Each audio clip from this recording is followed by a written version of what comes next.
Acho que as pessoas veem que ele é humano agora. E ele sabe que eu estou chegando.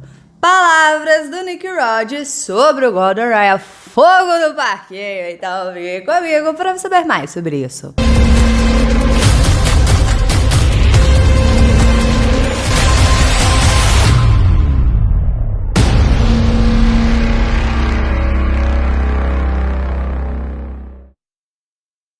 Nessa semana, no episódio 8, no The Simple Man Podcast, Nick Rhodes, Ethan Crelinsten e Damien Anderson conversaram sobre diversos assuntos. Sobre a ida do Damien Anderson para o MMA, o que é muito bom, porque se o garoto já tem um tapa nocauteador, imagina o soco. E o Nick Rhodes falou sobre o Gordon Raya. O que rolou? Em dezembro de 2022, nós tivemos Gordon Raya versus Nick Rhodes na super luta do UFC Fight Pass Invitational, onde, não havendo finalização no tempo regular, a gente ia para o overtime, que eram regras do IBI. Tem vídeo aqui no canal falando como é que foi a luta toda, como é que funciona a regra do IBI. Se você não assistiu a esse vídeo, eu vou deixar no final como sugestão para você. E essa luta em dezembro dos dois foi muito surpreendente, porque alguns meses antes disso, no ADCC, o Nick Rhodes e o Gordon Raya fizeram a final e o Gordon finalizou o Nick Rhodes no heel hook com grande domínio. E nessa luta do UFC Fight Pass, não foi bem assim. O Nick Rhodes estrelou para o Gordon Raya na americana de pé e o Gordon Raya alegou que o Nick Rhodes estava muito escorregadio, ou seja, estava usando creme.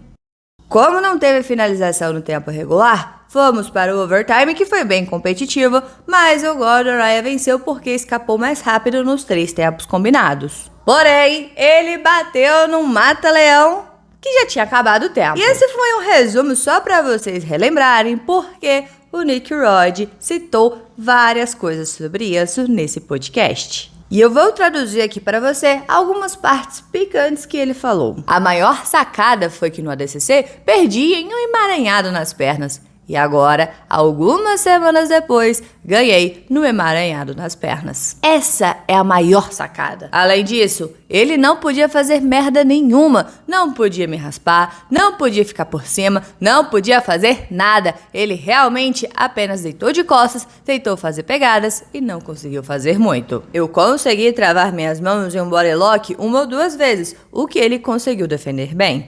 Eu consegui travar minhas mãos 2 vezes na luta e pude sentir cada vez que eu apertava mais minhas mãos, ele era um pouco mais suave.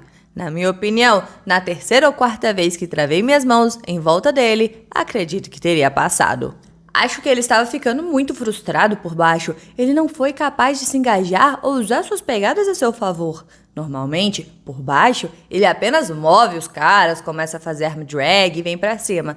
E ele simplesmente não conseguiu fazer isso dessa vez. E quando eu estou conseguindo americanas de pé, ouço estralando e fico tipo, uou, consegui! Então eu vou um pouco mais forte, quebro um pouco mais e ele se desvencilha. E eu fico pensando, tipo, droga! Se eu tivesse boas mecânicas de chave de pé, eu teria levado este pé para casa. Tenho uns 6 em cada 10 mecânicas de chave de pé e ainda consegui quebrar o pé dele. Então eu vou voltar. Vou refinar algumas coisas. O Gordon tem cerca de 3 vezes a quantidade de treinamento de jiu-jitsu que eu tenho. Com 1/3 do treino, consegui bater de frente com esse cara. Quebrei o pé dele, botei o mata-leão encaixado e ele não conseguiu fazer nada. Acho que as pessoas veem que ele é humano agora e ele sabe que eu estou chegando. Galera, Nick Rhodes tá bem confiante e realmente nos últimos anos contra o Gordon Raya, ele foi o que teve o melhor desempenho. Por mais que ele tenha feito um anti-Gordon para levar a luta para o overtime, o Gordon ficou frustrado. Deu para ver pela cara dele de quando levantaram o seu braço com a vitória. Mas conhecendo o Gordon,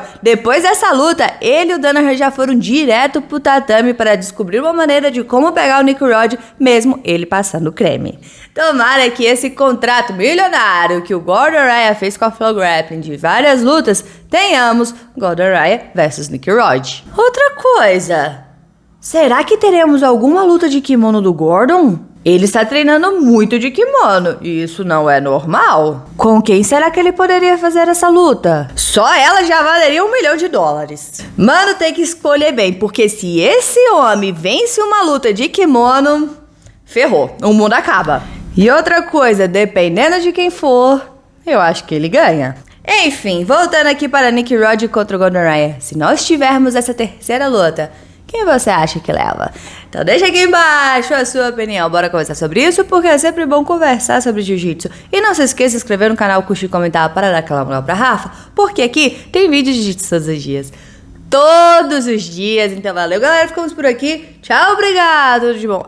Separei esses 2 videozinhos aqui pra você, tudo é falando com relação a essa luta do Nick Rod contra o Gordon Ryan. Então, se você não assistiu, assista porque eu recomendo.